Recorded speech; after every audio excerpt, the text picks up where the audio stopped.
नमस्कार दोस्तों, आप सभी का स्वागत है हमारे चैनल पर। आज हम आपको गुजरे ज़माने की एक बेहद खूबसूरत अदाकारा, जैसा कि आप पिक्चर्स देखकर समझ ही पा रहे होंगे, इतनी खूबसूरत अदाकारा की कहानी जानकर आपको भी बेहद अच्छा प्रतीत होगा। लेकिन वीडियो शुरू करने से पहले प्लीज़ चैनल को लाइक और सब्सक्राइब कर दीजिएगा और वीडियो को अंत तक देखिएगा। साथ ही साथ अगर आप चैनल पर नए हैं तो हमारी मेंबरशिप लेने के बारे में अवश्य सोचिएगा। ये शुरू करें। आज हम आपको एक्ट्रेस अमीता के बारे में बताएंगे। अमीता जी का जन्म कमर सुल्ताना के रूप में 11 अप्रैल 1940 को कलकत्ता में हुआ था। अभिनेत्री शकुंतला देवी और सिल्वर स्टार कौल अहमद के घर, उनके घर में काफ़ी व्यवसायी लोग का आना जाना लगा रहता था। और इनके चाचा असलाम परवेज भी एक पाकिस्तानी मशहूर एक्टर हुआ करते थे। वो काफ़ी कम उम्र की थी जब उनके पिता की मृत्यु हो गई और उनकी माँ फिर उन्हें बॉम्बे लेकर आ गई थी और वहीं पे उनकी जवानी की शिक्षा पूरी हुई। अमिता शुरुआत से ही मधुबाला की एक गहन प्रशंसक थी। वे उनको बहुत पसंद करती थी। मधुबाला की तरह ही एक एक्टर बनना चाहती थी और उन्होंने ये कर दिखाया बादल फिल्म से।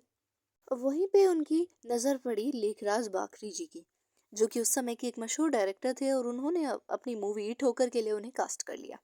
ये इनकी डेब्यू फिल्म थी जिसमें उन्हें एक सहायक भूमिका मिली थी, जिसमें इन्होंने जय जयवंती का किरदार अदा करके दर्शकों और प्रशंसकों के बीच अपनी एक गहरी छाप छोड़ दी थी। मुख्य भूमिका के तौर पर इनकी डेब्यू मूवी हीरोइन थी, जो कि साल 1953 में रिलीज हुई थी। श्री चैतन्य महाप्रभु दो के निर्देशन में और डायरेक्टेड बाय विजय भट्ट थी।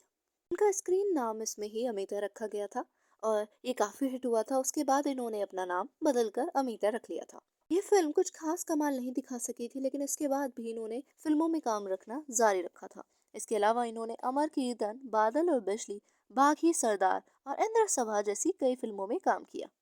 लेकिन इनके कैरियर में एक पॉजिटिव टर्न आया था जब इन्होंने शीरीन फरहाद में मधुबाला के साथ काम किया था। यह साल 1956 में आई एक फिल्म थी। उसके बाद इन्हें लीड रोल्स के लिए अन्य फिल्मों में भी चुना गया। अभिमान और जमाना इन फिल्मों में शामिल हैं और ये अमिता के करियर का टर्निंग पॉइंट साबित हो गई थी। इसके अलावा इन्होंने फिल्म तुमसा नहीं देखा में काम किया, जो इनके जीवन का मील का पत्थर साबित हुई थी। 1957 में रिलीज फिल्म थी। इस फिल्म में खास ध्यान दिया गया था इनके मेकअप पर, इनके वार्डरोब और लाइटनिंग की सेटिंग्स पर, और जो कि इनके लिए काफी लाभदायक साबित हुआ था।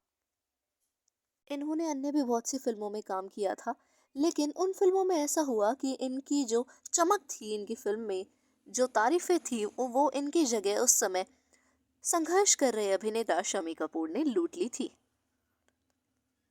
इन्होंने मल्टी स्टार्स फिल्म में भी काम किया, जैसे कि राखी और ब्लॉकबस्टर फिल्म मेरे महबूब। लेकिन इन दोनों ही फिल्मों में इनके कैरियर के ग्राफ में ज्यादा कुछ तरक्की हासिल नहीं की थी। मिड 1960 के दशक की बात करी जाए तो उस समय ये नेगेटिव रोल प्ले करने लगी थी, जैसे फिल्म रिश्ते नाते, आसरा इत्यादि इनकी फिल्म थी। और उसके बाद ही सहायक भूमिकाओं में भी नजर आने लगी राजश्री और बबीता के साथ, जिसमें अराउंड द वर्ल्ड, हसीना मान जाएगी और इत्यादि फिल्में शामिल हैं। हसीना मान जाएगी के बाद इन्होंने इंडस्ट्री से संन्यास ले लिया था और दूर जाने का फैसला कर लिया था, क्योंकि इनकी शादी हो गई थी और अपनी शादी के बाद ये काम नहीं करना चाहती थी, तो इन्होंने बॉलीवुड से दूरियां बना ली थी। उन्होंने बॉलीवुड फिल्मों से दूरियां बनाकर अपनी एक बच्ची सबीहा को जन्म दिया और सबीहा को भी बॉलीवुड एक्ट्रेस बनाने का काम किया। उन्होंने भी कई फिल्मों में काम किया, जैसे अनोखा रिश्ता और खिलाड़ी, और इनकी बेटी भी कई फिल्मों में कयामत की रात इत्यादि फिल्मों में एक महत्वपूर्ण भूमिका अदा कर चुकी है। अगर आपको अमिता जी की कहानी पसंद आई तो कृपया करके चैनल को लाइक और सब्सक्राइब कर दीजिएगा और हमेशा हमारे चैनल से अपना प्यार और समर्थन बनाए रखिएगा। यूं ही आते रहिएगा, हंसते मुस्कुराते रहिएगा, चैनल पर विजिट बनाए रखिएगा।